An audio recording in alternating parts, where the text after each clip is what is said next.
Hey, everybody, and welcome to this deep dive. So, you're here because you really want to kind of up your game when it comes to your health and how you perform, right? And we're all about that here. But Absolutely. we also know it's not all about pushing, pushing, pushing all the time. Right. It's also about how we recover. Yeah. And that's what we're diving deep into today.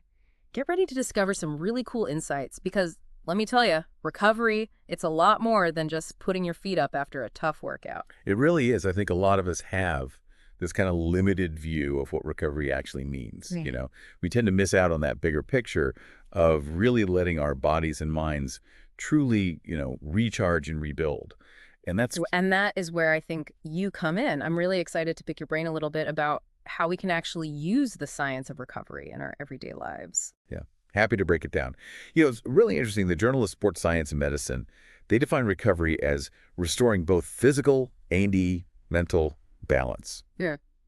So it's this really holistic approach, right? We're not just physical beings, we're emotional and mental beings too. Oh, that's a really good point. So it's not just about bouncing back from that killer workout. It's about handling, well, everything life throws at us. Exactly. All those little stressors, those emails, deadlines, the traffic jams, Yeah. it all adds up. Our bodies are constantly adapting, but they need those moments to Yeah.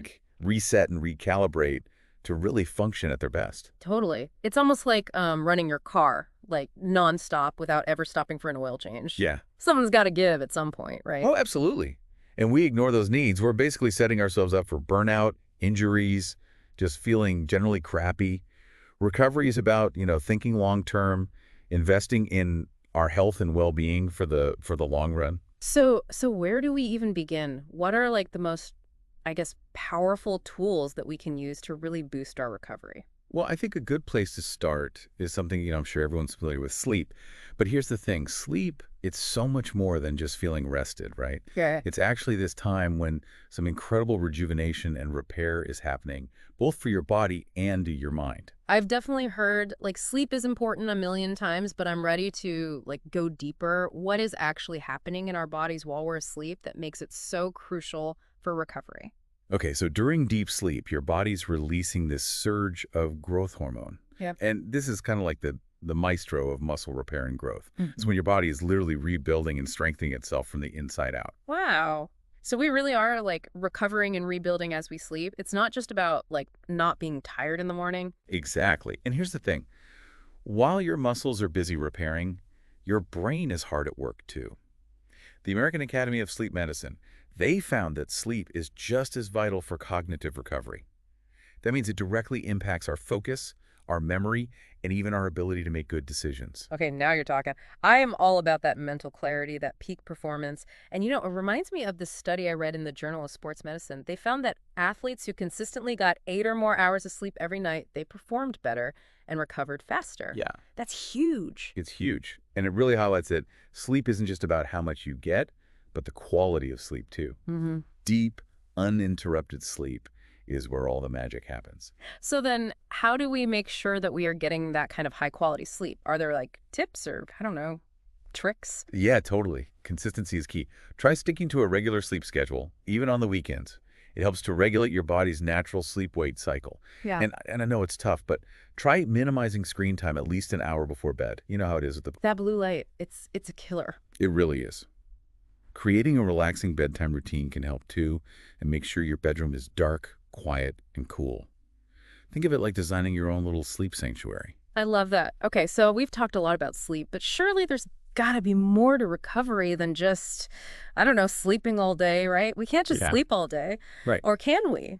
As tempting as that sounds, there is another piece to this recovery puzzle. And no, it doesn't mean hitting the gym again.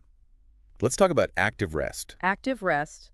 Okay, so I think I might know what you mean. So it's not about like being totally still, but it's also not a hardcore workout either. Right, you got it. Active rest is all about adding in some light activities that get your blood flowing and support those tired muscles. Think of it like gently nudging your body back to its baseline. Okay, so instead of like crashing on the couch after a tough workout, maybe I'd go for a walk outside. Exactly. A nice easy walk is a perfect example of active rest. Gentle stretching, some light yoga, maybe even a little easy cycling. These are all great options. It's all about choosing stuff that feels good for you and doesn't leave you feeling wiped out. So it's about moving your body, but in a way that feels like you're giving back to it, not taking more, right? Yes. Okay, I can totally get with that. But is there like actual research showing that active rest is really doing something for our recovery? Oh, absolutely.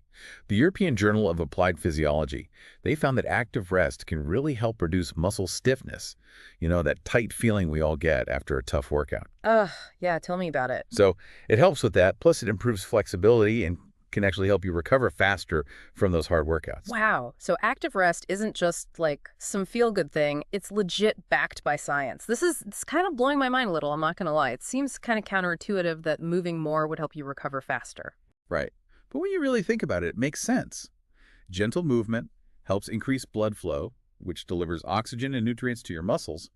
And at the same time, it's flushing out all those metabolic byproducts that can build up during exercise. It's like lending your body a helping hand in that recovery process. So even on those days when I'm not doing a full-on workout, doing some kind of active rest is still a good idea. Absolutely. It's about finding that balance, Yeah. pushing yourself, but also giving your body the time and space it needs to recover and rebuild. This is such a good reminder. Okay, so we've covered sleep and active rest. Those are like two huge pillars of recovery. But what else is there? What other key ingredients are we missing? All right, well, this next one might surprise you because we don't always talk about it much in the fitness world, but it is super important for really recovering in a holistic way. Stress management. Stress management. Okay, I get how that's good for, mental health.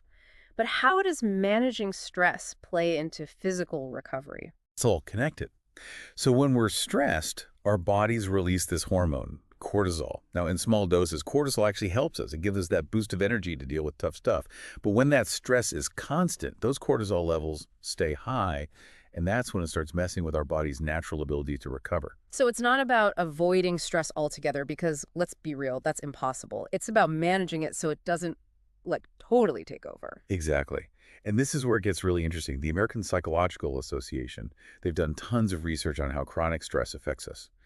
And, well, it's not good. High cortisol, if you don't do anything about it, it can impact your sleep, it can mess with muscle recovery, lower your immunity, even make you gain weight. Whoa, it's like a domino effect. One thing leads to another, and like suddenly your body's struggling just to keep up. So managing stress, that's got to be a priority. But how? How do we actually manage stress in a way that helps us recover? There are a bunch of effective techniques, but it really boils down to what works for you and actually making it a habit.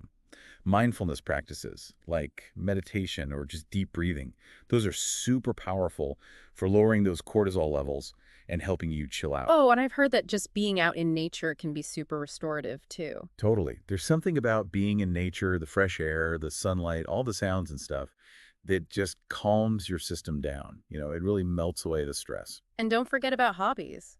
Doing stuff you truly enjoy, like reading, painting, making music, or just hanging out with people you love, those can all combat stress and boost your overall well-being. Exactly. It's about finding those things that light you up, that bring you joy, and let you get into that flow state. This reminds me of this really cool study I saw in Frontiers in Psychology, and they found that doing mindfulness to reduce stress wasn't just good for, like, mental health, but it also made a big difference in how athletes physically recovered. Those who did it had less muscle tension, slept better, and even felt more mentally sharp. It just goes to show how connected our mind and body really are. It's not about separating them, but realizing that they all work together. So we've got sleep, active rest, and stress management. Those are three awesome tools for recovery. But I gotta say, it's a little overwhelming. Where do we even start? I hear you. It's a lot to think about.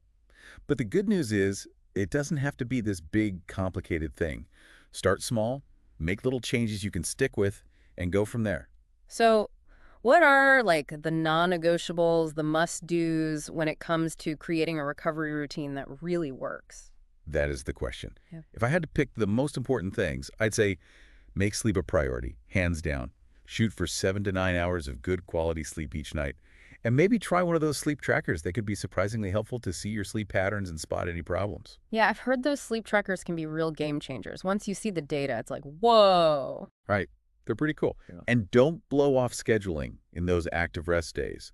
Mark them in your calendar, just like you would a doctor's appointment or a meeting. Treat them as important. Be intentional about it. Yeah. Make time in your busy schedule to, like, take care of your body. Exactly. And of course, stress management, that's an ongoing thing. You got to keep learning what stresses you out and finding healthy ways to handle it. Make those stress-reducing activities a part of your everyday life, not just something you do when you're already feeling overwhelmed. You got it. And listen, above everything else, listen to your body. It knows how to heal and rebuild itself, but it needs you to work with it. So, what are some of those signs that we might be pushing too hard, that we need to pump the brakes and really focus on recovery? Yeah, it's almost like you can hear your body whispering to you, being like, "Hey, maybe take a break." Yeah. But we're so busy, busy, busy that you almost don't hear those whispers until it's like a scream. Yeah, that's a great way to put it. We often wait till we're like totally burned out before we even think about slowing down. But those little whispers, they're there for a reason, right? Right. They're our body's way of telling us, "Hey, I need a little love right now." So what are some of those signs, those early warning signs that maybe our recovery routine needs some work? Well, it's different for everybody, of course, but some common ones are, if you're always tired, if your muscles are sore for days, if you're more irritable than usual, if you just can't focus, even changes in your appetite or your sleep. Yeah, those are all good things to keep in mind. It's about really tuning into what your body's telling you instead of just trying to push through it all the time. Exactly. And giving ourselves permission to just rest and recharge. We often wear busyness as a badge of honor, but real strength, I think, comes from knowing our limits and honoring our need for recovery. Totally. Yeah, it's not a weakness to take a break. Absolutely not. It's like shifting our mindset from go, go, go to, I don't know, more like flow, flow, flow. I love that. Yeah. Finding a sustainable rhythm. It's about that balance between, giving it your all and then giving yourself what you need to recover and come back even stronger. This whole conversation has been eye-opening, honestly. Recovery, it's not just for athletes, it's for everybody. It's for all of us. 100%. It's not a luxury, it's a necessity. It's essential to living a healthy, happy, fulfilling life. And the best part is it doesn't have to be complicated. Start small. Prioritize that sleep. Schedule those active rest days. Find those things that help you manage stress and just see what happens. It's like investing in yourself, your health, your well-being, your happiness. You said it. By making recovery a part of our routine. It's not just about how we physically perform. It's about our entire quality of life. So good. As we wrap up our deep dive on recovery, any final thoughts for our listeners today? Let me see. If you only remember one thing from today, let it be this. You are worthy of rest. You deserve to feel amazing. And recovery, well, it's the key to unlocking all of that. Beautifully said. This has been fantastic. Thank you so much for joining us. And to everyone listening, as you go about your day, think about this. What if, instead of viewing rest and recovery as something you have to earn, you saw it as a fundamental part of who you are, a way to truly unlock your potential? Until next time, be good to yourselves, make your well-being a priority,